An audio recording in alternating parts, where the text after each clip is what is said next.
Здравейте, скъпи приятели, с бус по Европа.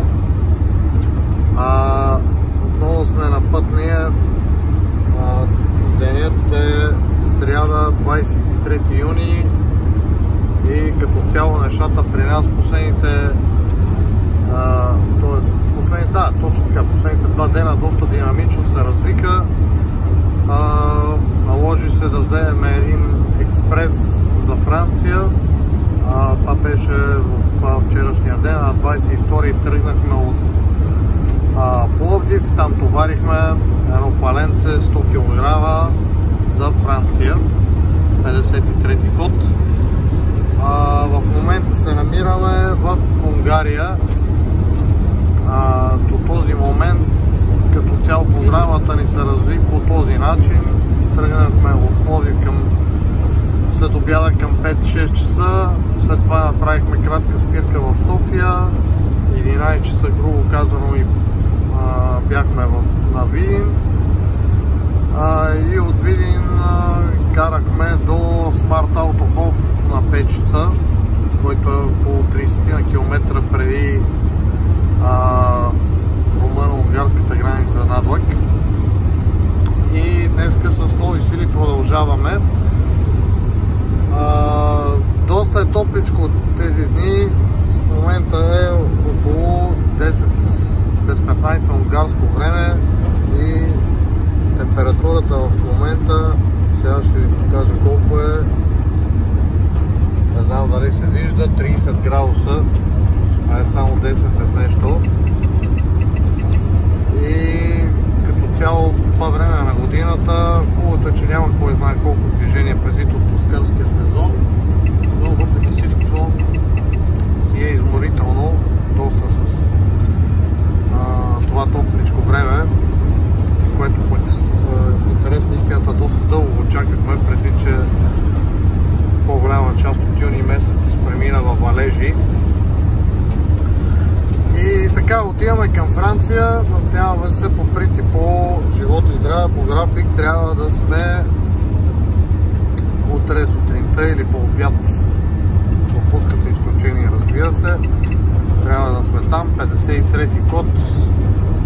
Ще ви го покажа после, ще ви цъкна една снимка в клипа да видите за къде какво става въпрос. Като цяло от Надлък до крайната ни точка са около 2000 км. Малко на нагорно ще ни дойде и този път, но няма как, избрали сме сила, ще го караме. Дилемата ни беше всъщност дали да минаваме през Австрия или да си минеме по обичайния маршрут, който е Словакия и Чехия. И като че ли и този път ще предпочетеме Словакия и Чехия поради една единствена причина. Напоследък има доста зачестили контроли в Австрия с търсачки разпънат, който тества техническата годност на всяко едно МПС. И не, че имаме какво да се притесняваме, разбира се, все пак буса е сравнително нов, поддържане, но дето се казва, винаги могат да намерят за какво да ни штрафоват, така да се изразим, т.е. винаги ще си намерят причина или нещо, което да не е наред, а това са в момента не само за мен, но съм убеден, че и за почти всички излишни разходи, които реално погледнато трябва да си ги извадим от джоба, и поради тази причина предпочитаме да си караме през Словакия и през Чехия. Реално маршрута и се удължава с около 90-100 км, минавайки през Словакия и Чехия. Говоря за границата на Вайтхаус, т.е. Братислава, Бърно, Прага, Пилзен и оттам влизаме в Германия, Вайтхаус. И така в общи линии, като цяло няма какво да се притесняваме. В момента палето, както казах, 110 кг, нещо от сорта. Въобще не се усеща, че носиме каквото и да било.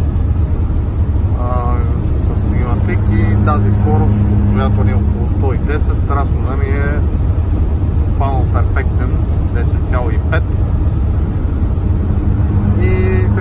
общини. След Франция предполагам, че ще отидем и пак до любимата ни дестинация Испания, което все още е под въпрос, тъй като за там няма подсигурен товар.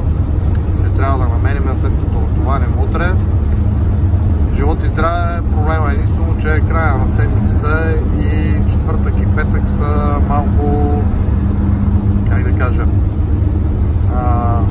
трудно е да се намерят хубави товари по това време на седмицата. Още повече, че вече, кажи речи, сме влезли в отпускарския сезон, и което допълнително ще ни утежни положението. Надяваме се все пак да изкочи нещо, да може да се придвижиме по-леко към Испания. Също така исках да ви благодаря на всички хора, които се сабскрайбвате към канала и гледате видеята. Радвам се, че това, което правя, ви допада. Макар и, пак казвам, непрофесионално заснето, все още и ние прохождаме в тази сфера, има какво да се учиме и съм сигурен, че ще апгрейдваме. Още един път огромно благодаря на всички. Наистина за мен е голямо удоволствие да съм полезен на большинството от хора, които имат интерес да се занимават или ще се занимават в момента. И така, не забравяйте да се подписвате и да следите за новите видеа, които ще качваме, които съм сигурен, че ще бъдат повече от интересни. И така, в общи линии, това, което също исках да ви споделя, направих група във Facebook, казва се Международни бусове БГ, с видите, няма как да я сбъркате. Кавър фото е сложен любимия незабравим стар воин, жълтия крафтър. Може да се присъединявате, в момента са все още малко хора там, но разбира се, с времето ще се разраснем. И целта на групата е с информативна цел, т.е. за контролите, които са по Европа, по граничните пунктове, които минаваме, обяви за работа, покупко-продажба на МПС-та, предстоящи курсове и така нататък. В смисъл, групата буквално наистина е без цензура, като единственото, за което моля и се надяваме, да се спазва добрия тон при общуването. Могат да се дискутират цени, разбира се, без крайности. Знаем, нали, че има най-различен вид хора, превозвачи и така нататък, така че, нали, без нападки, без излишни, нали, напрягания, тъй като, пак казвам, това е работата, която вършим, е достатъчно стресираща, че и ние да се напрягаме взаимно с дребни работи. Така, надявам се с ваша помощ също групата да се разрасне и естествено, нали, като цяло, когато сме на път, никога не сме сами, винаги имаме колеги, познати, приятели, които по един или друг начин могат да помогнат. Това също е основна цел на групата, така да се каже, да обедини това звено от хора, които прекарат доста голям процент от времето по пътищата на Европа. И така, в общи линии, съвсем накратко ще ви кажа за граничните пунктове, през които ще минем. Това са съответно Унгария, посока Словакия, Райка. Ние ще минем през централната граница. Пак казвам, нали, нямаме поводи за притеснения. Нито от към килограми, нито от към каквото и да било. Така че се караме през централната граница. Там доста често има контрол и съответно, нали, и се разпъват кантари, дали посока Словакия, дали посока Унгария, и на случайен принцип. Така че там винаги трябва да бъдете предпазливи когато ще минавате, как ще минавате. Алтернатива, разбира се, е няколко километра преди да хванаме разклона за Райка, може да хванем и за Комарно. Това е друг граничен пункт, доста по-малък е, почти никога няма кантари, но все пак никога не се знае, никога могат да ни изненадат. Но пък аз лично предпочитам при такива обстоятелства да карам през Ботанския път, както ви каза. И след като минем Словакия, която рано погледнато там не са кой знае колко километри, 60, 70, 80, колко бяха по спомен говоря. След това Словакия, посока Чехия, Кути. На самия терминал на влизане в Чехия също доста често се разпъват кантари и съответно там имате алтернатива за бягане. Минете през малката граница, която се пада точно отбивката за Кути след последната бензиностанция Словнафт на Секоле. Буквално мисля, че бяха няколко километра след това.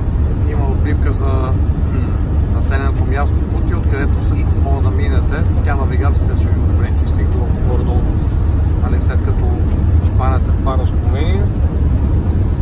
И съответно, ако имате поводи за притеснение, винаги може да го направите по този начин. И оттам нататък вече влезете ли в Чехия до влизането ви в Германия на Вайтхаус, там поне аз до сега късмет ли било, не знам, на влизане в Германия никога не са ме проверявали. Виждал съм цивилни коли, полицейски и пак казвам, не съм имал проблем. И така в общи линии така ще ни премине днешния ден. Грубо казваме, имаме около 680 км до Пилзен. Багажът ще ни бъде доста на газ от този курс, но няма как, справили сме си го. Ще го караме. И така, днеска има доста засилено полицейско присъствие в Унгария. След пак ще се разбираме с един бус.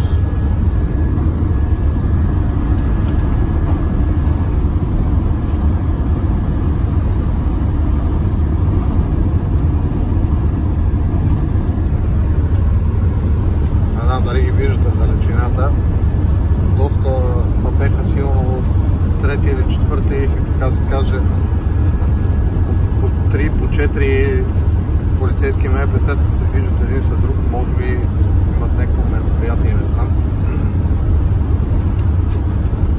И така в общи линии ще караме, надяваме се да успеем да стигнем на време.